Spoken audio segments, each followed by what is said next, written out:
Good morning. Welcome into another episode of Good Morning NASDAQ. I am your good friend, Dom. That is my good friend, Huddie. Welcome in. Welcome into another day in May. The sunshine is out. The flowers are blooming. It is beautiful out here in Michigan. I'm sure it's very nice wherever Huddie is at 5:49 a.m. Good morning, Not quite NASDAQ. as Yeah, no, not as sunny. sunny.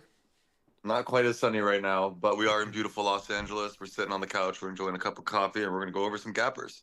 Iced coffee in the morning? That's a no for me, dog. If you're new here, Good Morning NASDAQ is run by Clover Trading, just a couple guys trying to help people out with their own trading journeys. On this show, we like to do pre-market prep, talk about the gappers of the day, talk about the biggest movers, the runners, talk a little bit about the overall market and the health of the small caps, what we've been seeing, what trends have we been seeing in the market, what types of runners, if there have been runners, if there's not been runners, and just kind of have some fun dialogue, have a good start to our morning. So, trading such a lonely business, spice up your morning, have a good time with us in the pre-market. We know you're sitting in front of your computers, so spend the mornings with us. We're live every single day, Monday through Friday, 8:45 a.m., except for on Wednesdays, it's 9:15 a.m. for live trading. So if you're new here and you think you like what we're about, hit the subscribe button. We're on the road to 5K right now, trying to get there. Where I think we're at 4,500, something like that. So let's see if we can make a push here in May towards that big 5K number. And as always, hit the like button. It's free, it's easy, it's fun. I like watching it go up. And I'll ask you again in 10 minutes. How do you welcome in? How we doing? We're doing good. We started the show, like 8 months ago? Longer than that. Feels like a long time ago. Yes. And when we first started the show, gappers are not necessarily something that we started to trade. We started to trade it after the show, like specifically me. When we first started the show, we had no intention of trading these gappers. Like they were not part of at least my strategy subset, right? I like big multi-day charts with construction, but people want to get the market gossip in the mornings, so to speak. And through the show, I've kind of developed my own strategy to short these things because we talked about them, and I would kind of keep them on a watch, and I kept seeing what the results would be. And so now I'm excited for Good Morning NASDAQ because not only do we get to talk about the gappers, but I also kind of end up trading a lot of them, and they've been a big portion of my year. So it's cool. Cool development It here. is funny how things shake out. It is, yeah. Eventually, you get to the point where like, wow, well, I know everything about every gapper this morning. I might as well learn what to do with it. I haven't gone completely in that direction. I do like what Huddy's been doing, and he's been dialoguing or detailing. What's the word I'm looking for? When you write something down throughout a period of time, journaling. Like what doctors do is they talk about your problems. Right? They document it. You've been detailing Documenting. it, documenting. There you go. Boom, Yeah. boom, boom. He's been documenting his journey over at Clover Trading. He's got a lot of video lessons, a lot of webinars going over pretty much. I think like December is when he started looking at these gappers, or maybe even a couple months before October. that. Yeah. So if you want to go check those out, he does talk a lot about that strategy. And we have a webinar day at 11. So if you want to ask more about it, we do have a gapper this morning. So we will be able to talk about that. Last thing before we get going. If you want more access to us, we do have an all-day webinar coming up on May 15th here in a couple weeks, where from 9 a.m. to 4 p.m. we're just going to be live for you. And it's a low price with a lot of discounts that you will get into Clover Trading if you have access to that. And it's going to be a good time. Basically, you can ask us questions throughout the whole day. We'll live trade. You'll be able to see how our days go, what we do throughout the whole day. And get your questions asked because I know we usually have pretty short time here every morning. I know we spend a couple hours every week with you right here on YouTube, but we're really excited for that. It's going to be a good time. And if you check out the link in the description, you can get more information on that. Biggest gapper of the day today is, drum roll please. I need like a soundboard where it has like different like noises that go off when we. I just gave you a drum roll. I know, but it's just not the same as if I had a button that was just like a real drum, And then if I like zing you, then it's like We'll talk to management about it. we will. We need one. Yeah, I agree. ALLR. Allure. Alarity Therapeutics. I think they should change the name to Allure. But Alarity Therapeutics, if you've been watching Good Morning NASDAQ for any time in the last year, we've talked about this one a couple times, I think. Yeah. And it's gone through the ringer. once we pull up the daily chart, you'll see the differences in this stock because it really has evolved. And this is a great example for anyone who's new to stock trading, to small caps, to penny stocks. When we talk about dilution, when we talk about reverse splits, great example here. Alarity Therapeutics Biotechnology coming out of the United States, repping a 1.95 million float, 5.95 market cap. They're a clinical stage biopharmaceutical company engaging in developing oncology therapeutics using drug-specific companion diagnostics generated by its drug response predictor technology. If you'll look here across the board, Dilution Tracker gives you some indicators to help you read through the filings and tell you how likely are they not to dilute. And they're red across the board. They don't have any money. They have the ability to offer. They have overhead supply. They have historically done it to you. Not what you want to see if you were a bullish man on Alarity Therapeutics. But What's it is the note gapping. at the top say? Huh? What's the note at the top say? 5.2 today. 3 million additional ATM capacity added today. That's today, this gapping? Morning. And it's gapping. I know. The news, though, the news. So they did regain compliance 3 days ago with the minimum bid due to a 1-for-20 reverse split. You can see down here in the news. I like to go through the news and kind of see what the company's been doing over the past couple months just to see if there's been anything in the works. I think you should tell the folks about what compliance is. Sure, I can tell you, but I'd probably better if you tell them. Minimum bid, I know they have to keep their stock price over $1. When these penny stocks drop below $1, the NASDAQ is like, no, no, no, no, no. And so they're like, bro, this is the NASDAQ. We need you to be doing a little bit better. And so when they drop below, they get these notifications. They're like, you have till this date to regain that compliance. And because Alarity Therapeutics was below $1 and they had no chance of getting back over $1, they do a reverse split, which is what, Huddie? Reverse split is a ratioed out change in the stock price where like 1-for-20 would mean that your share price gets multiplied by 20 and your shares outstanding get divided by 20. So it's really no fundamental change to the stock. It's still the same exact stock. It just has less of a shares outstanding and a bigger price. And this one was a 1-for-20. So it's kind of a facade, right? It's still the same company. It's still dog water. It's just now over $1 because of some, cute math.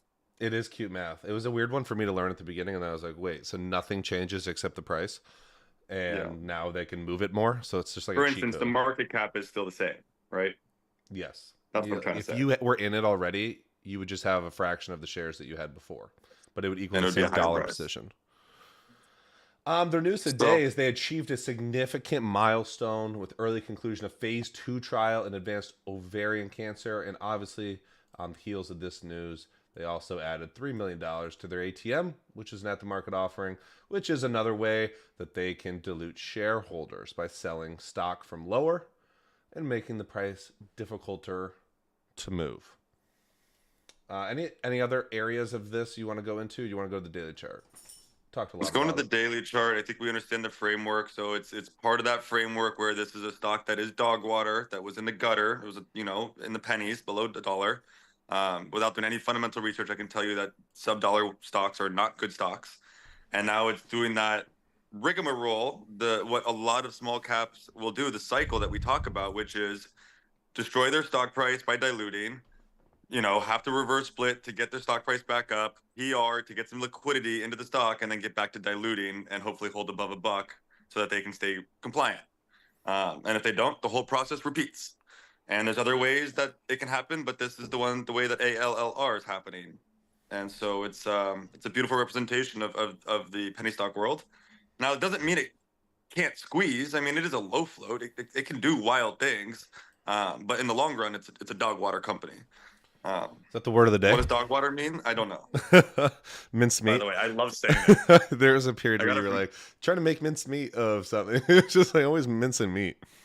Top left to bottom right. So when these reverse splits happen, like this stock didn't trade at $500,000 a share. They've probably done it a few times now so the chart gets more wonky because the lower price, like in reality, the stock price is probably closer to like a penny. And so every time they multiply it out, that number just gets bigger on the daily chart. That's like if you've traded a ticker in the past, like an IMPP, you look back and we traded it back in this run in 2022 and it was like $1 a share. And now it says it was 40 when we were buying that breakout. And That's just what happens in the world of small cap penny stocks. I mean, you see it sometimes in other forms. What did Tesla do? A forward split? Yep. A forward split. So you see it And Amazon sometimes. Amazon did one as well. So crappy and Apple. company, top left to bottom right. I know Huddy traded this gap back in December when this was actually right around $1, this $20 area. And it was a pretty phenomenal fade that day. So we have a historical history of the stock. Now, I think they had warrants at like 110 too that day, and that's where it topped out. Um, So so we're gapping today. Let's talk about historical history for a sec. Historical history. So yeah, historical history. George Washington sailed across the Delaware, right, in Yes. 1776. No, I'm kidding.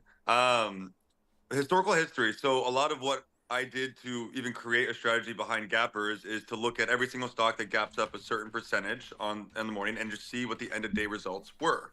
You know, do they fade or do they spike? And I anchored my entry to the opening price, right?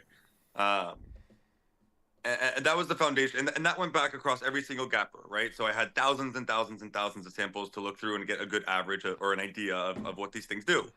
But the other way to go about it is to zoom in, and instead of looking at it from like a macro approach, an aggregate approach of all of them, what does this individual stock do every time it gaps up? What is this stock's characteristic? And ALLR has a historical history, as Dom said, of gapping up and fading. And if you actually go to, there's a number of websites that you can use. I think it's Flash Research, Quanted, Edgeful. I mean, all the guys that are in my inbox that want me to use their program. You can type in these tickers on their programs and on their websites and see, okay, every time it gaps up, what's it do? And I think ALLR has a strong historical history of gapping up and then fading pretty harsh off the highs. Now, is this the 1 out of 8 times that it doesn't?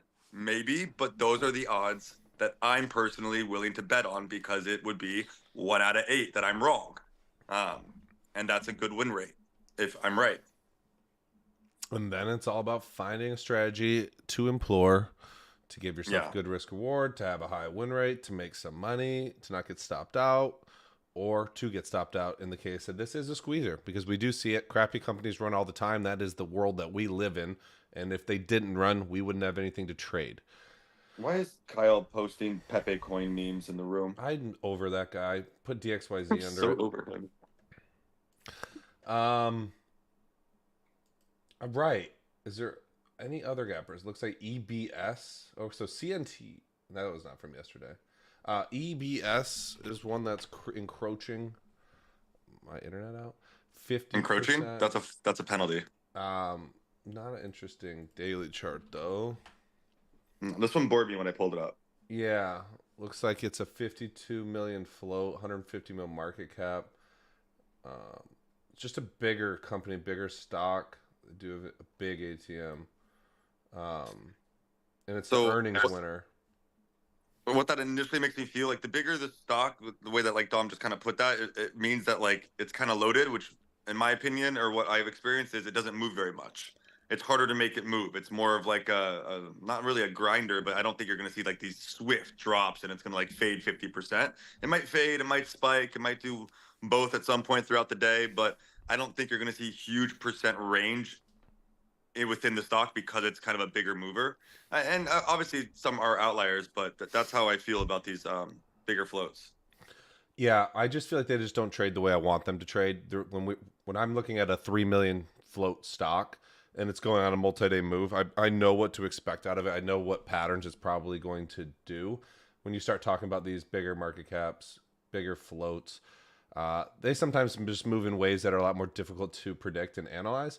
And for the most part, this is just not that big of a gapper, up 48% right now, gapping right into resistance. And when it does get volume, like back here in February, you can see that's like a one-off type of gap run, and then it just is really boring after that. So that's kind of what I expect here. Again, historical history.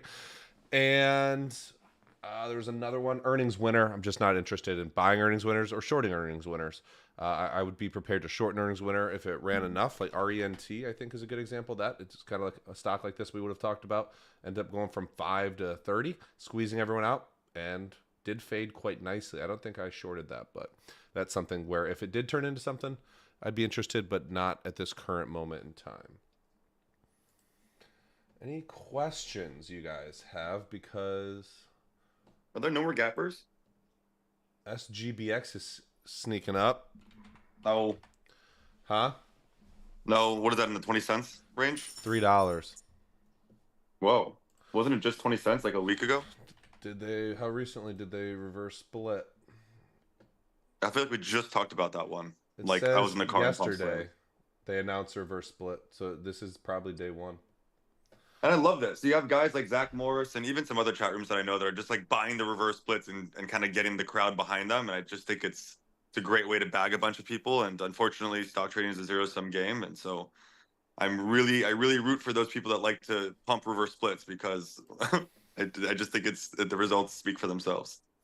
So today's day one of their new stock price. Okay, so that's not really a gap up, is it? Maybe It is a gapping gap up. up. It just right now at 9 o'clock, it just went from 225 to 450. If you want to pull up a chart, and is right back down at 260. Okay, great. So if you were there, you And had 2 minutes to get out of that. Okay, so there's that one, and then there's nothing in the cheap range. No. Do you want there to be? I just want there to be more gappers. Okay. I don't see anything interesting on the scanner. The scanner's been quite dry. Let's be straight up. If you are not new, and you've been here for what percentage up is Carvana? Let's look. Someone did ask about that. It's up a lot. Save time to talk about the earnings winner gappers, Wayfair and Carvana. You know what, Lauren? Let's talk about it. Carvana up a measly 40%. Big multi-month breakout there. Highest prices of the year. Earnings winner. Let's go back on the daily chart. Not something that I would ever really trade. Unless they get super interesting, like the SMCIs, NVIDIAs, Teslas of back in the day, where they do start to embody small cap penny stock patterns. But right now on an earnings winner, on day one, the big gap. Let's see, take a look at what it looked like yesterday. Pretty phenomenal spike there. If you were betting on earnings going up, it was a good bet. Anything you want to add? Jebediah Corningstone. It's not, again, we don't trade everything that's moving in the stock market. We specifically don't trade real companies. We try not to. Companies that you can identify in the real world, like Carvana, Wayfair. Those are probably not things that Dom and I are trading. We like to trade small cap. That's our niche. With that being said, sometimes real companies do start to inherit the principles of penny stocks, like SMCI did at some point this year, which is definitely a stock that we all traded and had some good success with. So that's the case. As a predominant, I feel like if you're going to be long, you've pretty much missed the gamble, and maybe it goes higher. But from here, I feel like risk reward is poor.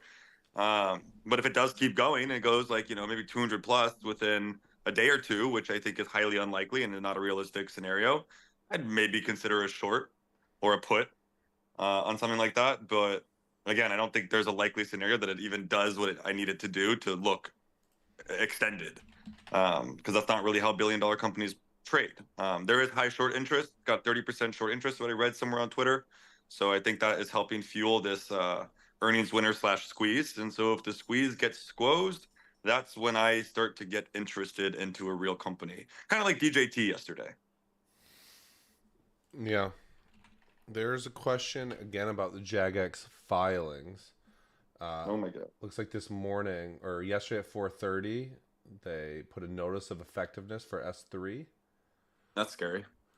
And so someone asks, do these recent SEC filings on JAGX mean we can expect an offering anytime? Yes.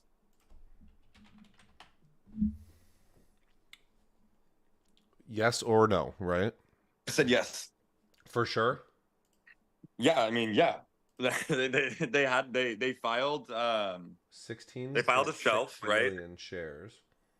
They filed a shelf like 2 or 3 weeks ago, and then usually within a month you get an effective statement, and that allows you to ink a deal. They still haven't inked a deal yet, though. So yeah, at any moment you can. Are you sure? Did you read it? No, I'm just going based off what I know. 424B3 from yesterday afternoon. Yeah, I didn't read that. They got 16.6 million shares of common stock, offering on a resale basis from time to time, an aggregate of that amount. And it follows it up by saying, we are not selling any of common stock, any shares of common stock under this prospectus, and will not receive any of the proceeds from the sale by the selling stockholder of the shares. Okay, great.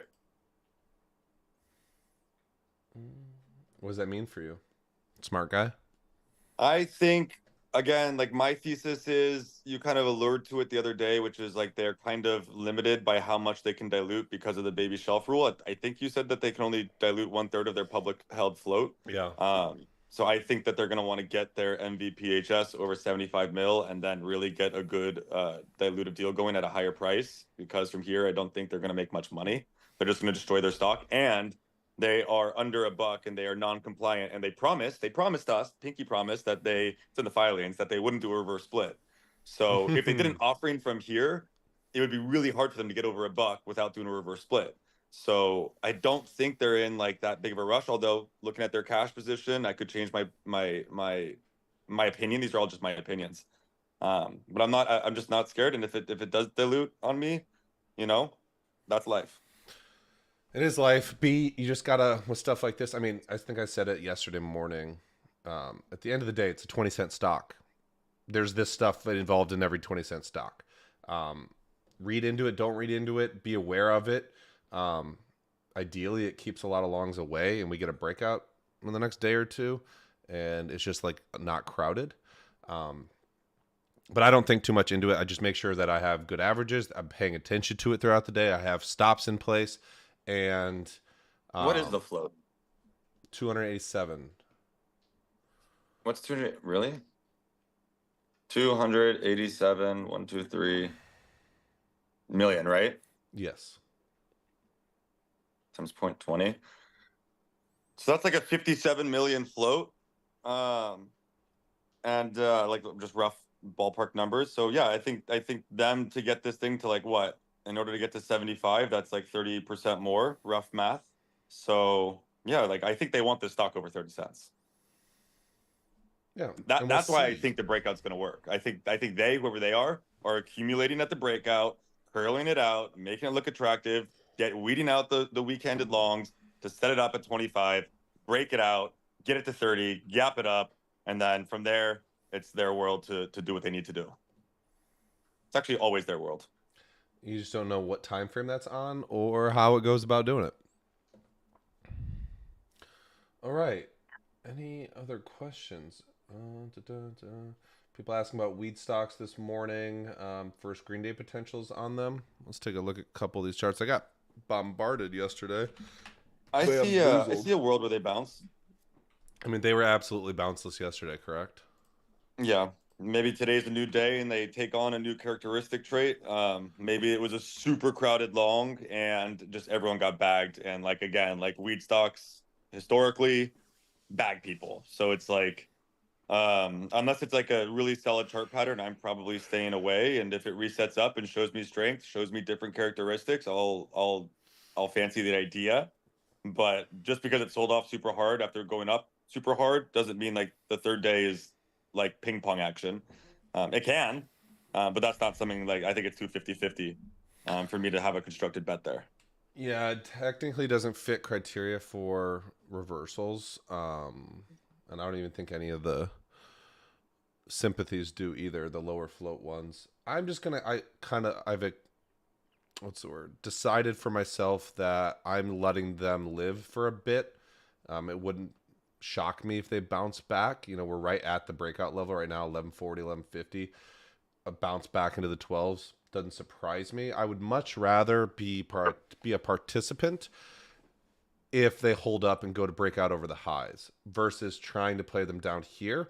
Whereas there's no guarantee that wasn't just the move from 8 to 16 on CGC and straight back down into consolidation zone. And I don't really want to be participating in that whack-a-mole game. So I would rather lose nothing if they just continue to fade and only participate if I have reasonable suspicion that they're going higher based on the price action. Like if we hold 1140, 1150, bounce back to the 12s, ABCD up here, and I start to feel like this news has legs, it's holding up, it's doing good volume like it was, back in these ranges, then that's when I want to participate. But right now, I'm okay with them just doing their thing And I'll do my thing over here. They do their thing over there. I kind of keep my third eye on them. They don't even know I exist. And that's just the way we like it. That's the way. I like it. That's All right. the way. We got 2 minutes for questions, and then we got to go. Or are we done with questions? Mullen. People are talking about reversal. Let me look this one to see if it fits. Move from 3 to 7, so decent over 100% move. I don't disagree with that take. It doesn't technically fit reversal in terms of 300%. It doesn't technically fit my first green day because it's only one red day, but it is popping in pre-market right now. Decent base right around the 480 to 5 area. But I think it's probably just going to bounce back and set a lower high to the 550 area just because of how harsh that end of day move was. And I think it just makes sense that anyone kind of overholding the short might kind of cover it right back into that area. I will avoid that this morning. I'm really going into May with a patience mentality. Took far too many trades in April, and I'd rather sit back and wait. These like Mullen as a runner, not my favorite stock. And the move just doesn't feel like it was that big. I would much rather it fade today down towards 4 and think about that tomorrow. But so it doesn't fit technically my first green day or reversal criteria, but I think there's merit there. I just won't be participating in it. Alrighty. AZ Trades Crypto. You probably haven't gotten to it. We talked about CGC minutes ago. That is the hour. One more day this week. Tomorrow we will be live 8:45 a.m. for Good Morning NASDAQ. Thank you guys for being here. Link in the description if you want to sign up for the all-day webinar on May 15th. All the Clover boys, maybe some guests. 9 a.m. to 4 p.m. Access to us for an entire market day. Looking forward to that. Going to have some fun, have some laughs, hopefully have some trades. So link in the description over at clovertrading.io if you want to sign up for that. If you have any other questions, hop in the Discord, and we'd be happy to help you. For all you 4-leaf clovers, got a webinar here in an hour and 45 minutes, 11 a.m. with me and Huddie. So bring some good questions. We got some topics about sizing in today we're going to talk about. And hope you guys all have a fantastic Thursday. We'll see you tomorrow morning. And we're going to head on over to the Clover Room, so we'll see you all there. Bye, guys.